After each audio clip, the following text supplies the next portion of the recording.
is Stephanie Varner. I was born and raised here in Denver, Colorado. Today I just want to sit down, make a video that's a little different. I'm doing this because there has been some of you who have been following me ever since 2020, even some before that. I've never really sat down to make a video like this before. This is just me getting out of my comfort zone to let you in and share a little bit about who I am. I've also been having people vote for me for the face of Halloween. I just want you to get to know me a little bit better. Win or lose, my real goal is to use my small platform to be able to raise as much money as I can for the kids supported by the Starlight Foundation. So that's what truly matters. I did want to say that right away. Makeup has never just been makeup for me. It's tied to my journey, my passion, my identity. So today I want to share how I got started, what inspired me, the ups and the downs that I've faced, and where I'm at now. So let's take back where it all began. Honestly, I feel like my love for makeup started with my mom. She was always so bold with her eyeliner choices. She would have like white, purple, green, and I remember she used to have a MAC foundation I used to use behind her back.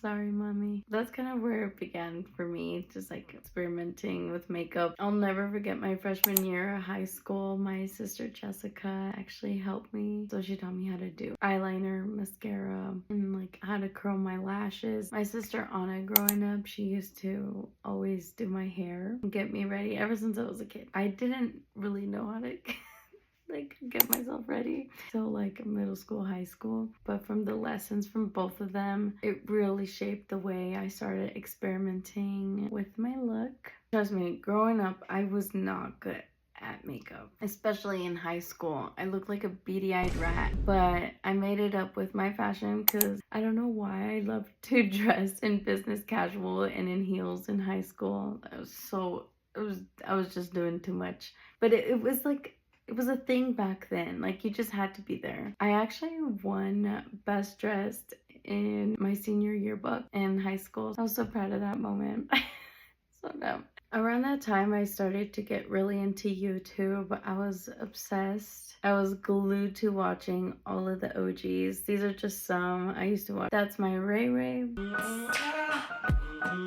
Still catchy. Manny MUA, Desi, Katie, Jaclyn Hill. They were all my teachers before I even picked up a brush. Watching them is how I learned how to do my own regular makeup. My real love has always been Halloween. Ever since I was a kid, I always looked forward to that one day a year that you can be someone completely different. Here in Denver, early October, we have something called Zombie Crawl. Everyone goes all out. Makeup, food, games, contests, all downtown, like usually around 16th Street Mall. At night, it turns into like a zombie bar crawl. Sometimes you see big groups and there's themes. If you ever get the chance to experience Zombie Crawl, I definitely recommend it. It's so fun. I feel like seeing all that creativity, it really just fueled my inspiration even more. I started to look into special effects makeup. I started learning from creators like Mikey from Glam and Gore. Oh my gosh,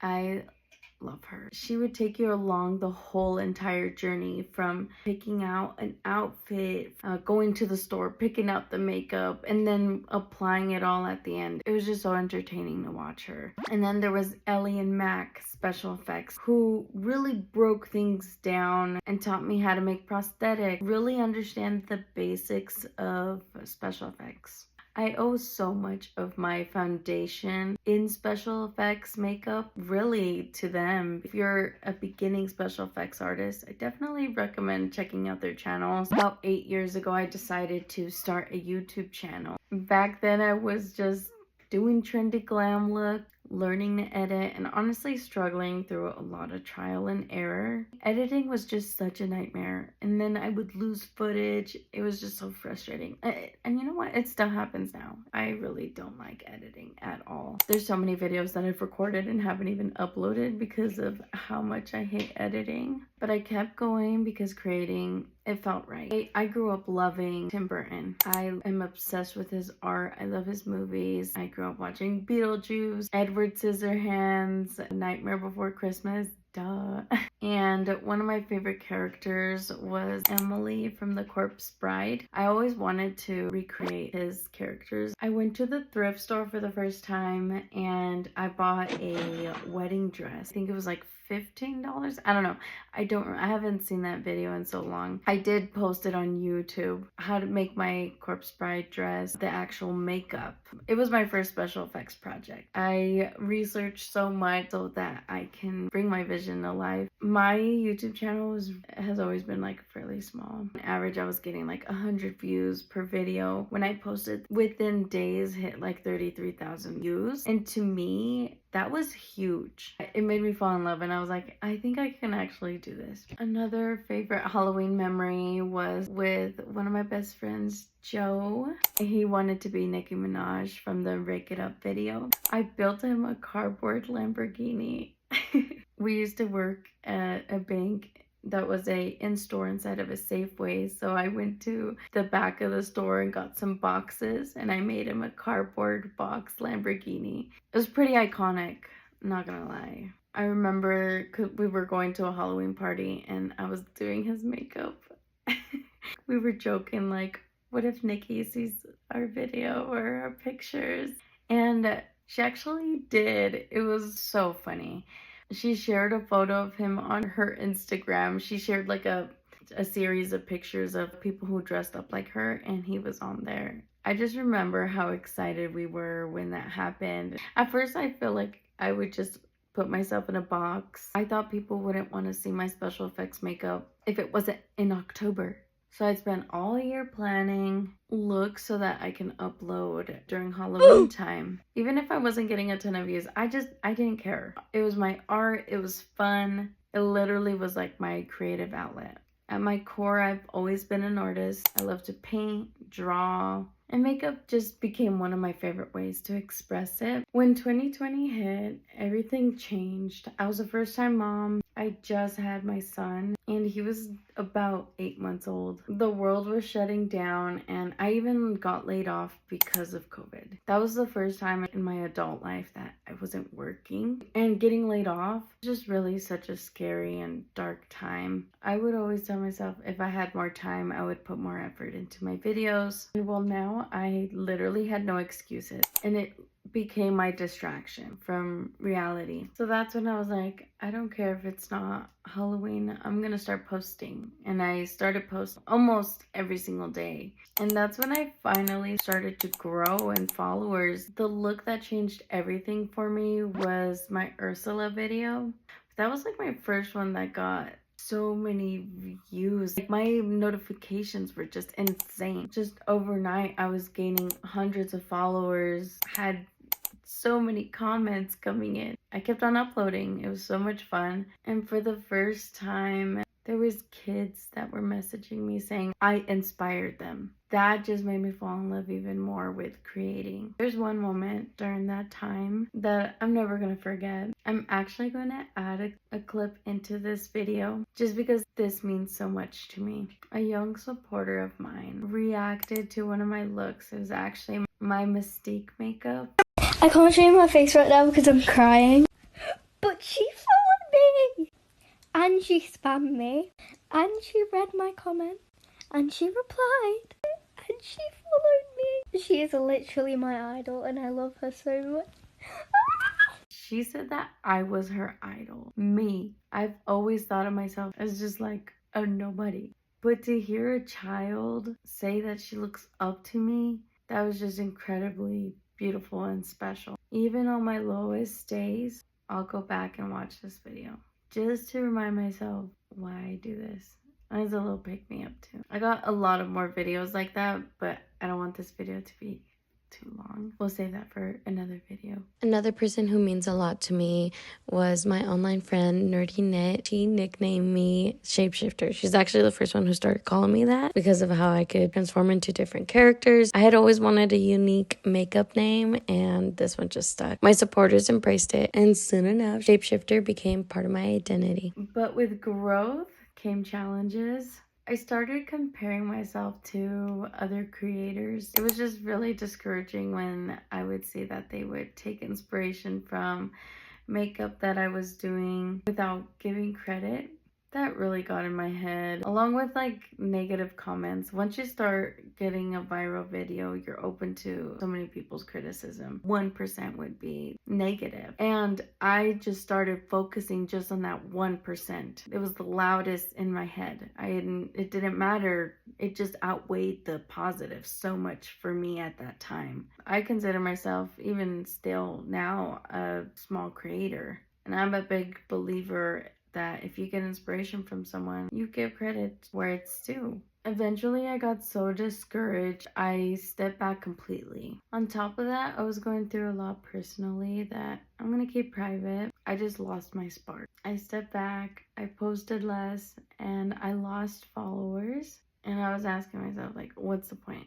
Looking back, I realized that I was starting to focus way too much on the numbers, the analytics, followers, likes, views, instead of remembering why I began in the first place. I create because it makes me happy. And I feel like that was a lesson that took me years to learn. Fast forward to this year. In July, I saw a Face of Halloween ad on Instagram for a competition. I thought to myself, like, why not? What's there to lose? In August, I got a text message saying I got chosen to be in the competition. I felt like God was giving me that push that I needed so that I could come back and start creating again. The judges are horror icons like Jamie Lee Curtis, Matthew Lillard, and Kane Hodder. And you get a chance to meet them in LA. For someone like me, who has always prayed for the right person to see one of my videos or to see my work, this is huge for me. Who am I outside of makeup? I'm a mom of 3 amazing babies. Brian, he's 6. Alara, she's 3. And my little Zavy, who is just 4 months old. They mean the world to me, and they're the reason I push myself to be better every single day. I also just completed esthetician school a few months ago. I attended the Institute of Modern Beauty in Centennial, Colorado. My teachers, Tyra, Liz, and Zoe, they really set you up for success. I had such a wonderful experience. It didn't even feel like school. They are such hardworking, talented ladies. They basically live at the school just to make sure that you're succeeding. I always appreciated all of their support. It doesn't matter who's helping you. You're getting 120% in support and love. If esthetician school is something you've been thinking about, I would definitely recommend checking them out. Here in Centennial, I had a wonderful experience and I talk about them all the time. This was always a dream of mine to go to esthetician school. I was very blessed to have been able to attend school with the help of my mom-in-law and my husband. I was able to pursue this dream of mine. And someday, soon, I hope to own a business. I'm very family orientated. I come from a big family, 2 sisters, 3 brothers, lots of nieces and nephews. And with my husband's family, I gained my mom-in-law and my sister-in-law. I finally have a baby sister. I've always been the baby. I'm very blessed and fortunate to have the family that I do have. I come from a very humble background, but I am so rich in love. I just really want to make them all super proud of me. If there's one thing that I've learned from this journey, don't hold yourself back because of what others might say. Life is too short. Practice your craft even when it's hard. Be consistent. Don't compare yourself to others. And most of all, just do what makes you happy. I always say life is too short to not be happy. Don't worry about what people are going to say. People are going to talk whether you do it or not. And you won't live with that regret saying, oh, I wish I would have done that when I was younger. If you've made it this far, thank you so much for listening to my story. This competition has reminded me why I love makeup. And I'm just so grateful for everyone who's supporting me, cheering me on. If you would like to vote for me for the Face of Halloween to keep me in the competition so that I can keep on raising money for kids in need, the link will be in my bio. All the donations go towards a great cause to help these sick kids in need. Your support means everything to me. Like I said, win or lose, my top priority is using my small platform to try to raise as much money as I can for these kids. As a mom, it just hits different, and I would love to be able to give back in any way that I can. I feel like using my art to help promote donations is not a bad idea. I highly encourage you to look into everything that they actually do. And it's very beautiful. I am currently in the top 10 right now. I have to make it to the top 5. So please don't forget your free daily vote. No matter what happens, I'll keep on creating because this is what makes me happy. Thank you for being here with me, and I'll see you in my next video. Bye.